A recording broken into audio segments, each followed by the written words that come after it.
Recording studio खोरी पाकर। चढ़ते कुंवर माँ आती है, निमिये पर झुलुआ लगाती है, निमिये पर झुलुआ लगाती है। चढ़ते कुंवर माँ आती है, निमिये पर झुलुआ लगाती है। निमिये के जड़िया झुलुआ लगावा लगी नहीं तनिको भय हो, भय हो, भय हो। शेरा वाली की जय हो, थाने वाली की जय हो,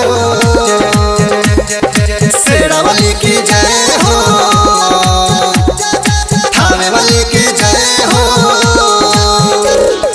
डीजे अमित तिवारी शेरा वाली की जय हो, शेरा वाली की जय हो, थाने वाली की जय हो। जाई के बजरिया लाली चुनरी ल मंगाई, आज के दिन मैया रानी के मूर्ति दसा जाई, मूर्ति दसा जाई, मूर्ति दसा जाई। जाई के बजरिया लाली चुनरी ल मंगाई, आज के दिन मैया रानी के मूर्ति दसा जाई। और हे जे कृपा होई नहीं कमी बोलत रह जय हो, जय हो, जय हो। शेरा वाली की जय हो, थाने वाली की जय हो, शेरा वाली की जय हो, थाने वाली की जय हो। डीजे अमित तिवारी अपहर।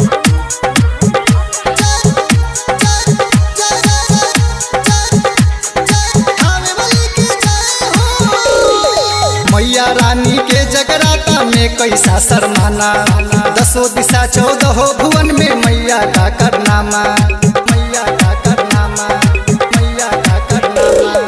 मैया रानी के जगराता में कैसा शर्माना, 10 दिशा 14 भुवन में मैया का करनामा। भक्ति के रस घोला नीरज ले लो नमरी सय हो, सय हो, सय हो। शेरा वाली की जय हो, थाने वाली की जय हो, शेरा वाली की जय हो, थाने वाली की जय हो। चढ़ते कुंवर माँ आती है, निमिये पर झुलुआ लगाती है, निमिये पर झुलुआ लगाती है। चढ़ते कुंवर माँ आती है, निमिये पर झुलुआ लगाती है। निमिये के जड़िया झुलुआ लगावा लगी नहीं तनिको भय हो, भय हो, भय हो। शेरा वाली की जय हो, थाने वाली की जय हो, शेरा वाली की जय हो, थाने वाली की जय हो।